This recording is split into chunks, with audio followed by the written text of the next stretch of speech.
Diet করছেন, শরীরচর্চাও অল্প বিস্তর করছেন, তাও শরীর সবসময় সুস্থ থাকছে না। আজ মাথা ব্যথা তো কাল গাঁটে গাঁটে ব্যথা, গ্যাস অম্বলের সমস্যা প্রায় লেগে থাকে।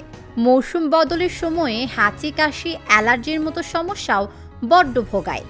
শরীর সুস্থ রাখা নয়, মনও ভালো রাখা জরুরি। তাই সুস্থ থাকতে গড়ে তুলুন এই 5 অভ্যাস। রোজ 10 মিনিট হাঁটুন, সকালে হোক বা বিকেলে।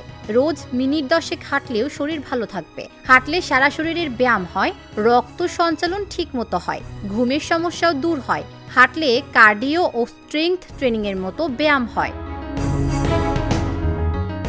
দিন শুরু হোক লেবু আদা খেয়ে। রোজ সকালে ঘুম থেকে উঠে দুধ চা বা কফির বদলে খেতে পারেন আদা ও লেবু দিয়ে বানানো ডিটক্স পানীয়। এতে 1 চামচ মধু মিশিয়ে দিলেই হলো। এই পানীয় রোজ খেলে রক্তে খারাপ কোলেস্টেরলের মাত্রা কমবে, অন্ত্রে উপকারী ব্যাকটেরিয়ার সংখ্যা বাড়বে, অতিরিক্ত ক্যালোরিও পুড়বে। রোজ প্রাণায়াম করুন। রোজ অন্তত 10 মিনিট প্রাণায়াম বা শ্বাসের ব্যায়াম করুন। এতে ফুসফুসের জোর বাড়বে। শরীর সুস্থ রাখতে হলে রোগ প্রতিরোধ শক্তি বাড়াতেই হবে। এই ব্যায়ামের অভ্যাস করলে মনোসংযোগ বাড়বে। 30 মিনিট স্ট্রেচিং করুন। দিনে অন্তত আধ ঘন্টা সময় বার করে স্ট্রেচিং করুন। সহজ স্ট্রেচিংই করবেন, যেমন অফিসের চেয়ারে একটানা বসে না থেকে 10 মিনিট অন্তর একবার উঠুন আর বসুন। এ ওঠা বসা 20 বার করুন।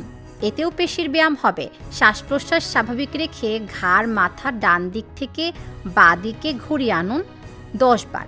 এইভাবে ঘাড় ও কাঁধের ব্যায়ামও হবে। রাতে চা কফি নয়, রাতের খাবার 8 থেকে 9টার মধ্যে সেরে ফেলতে হবে। বেশি রাতে চা বা কফি কোনোটাই খাওয়া চলবে না। যারা রাত জাগেন ও ঘন ঘন চা বা কফি খান তাদের শরীরে ক্যাফিনের মাত্রা বাড়ে। এর থেকে নানা অসুখ বিসুখ দেখা দেয়।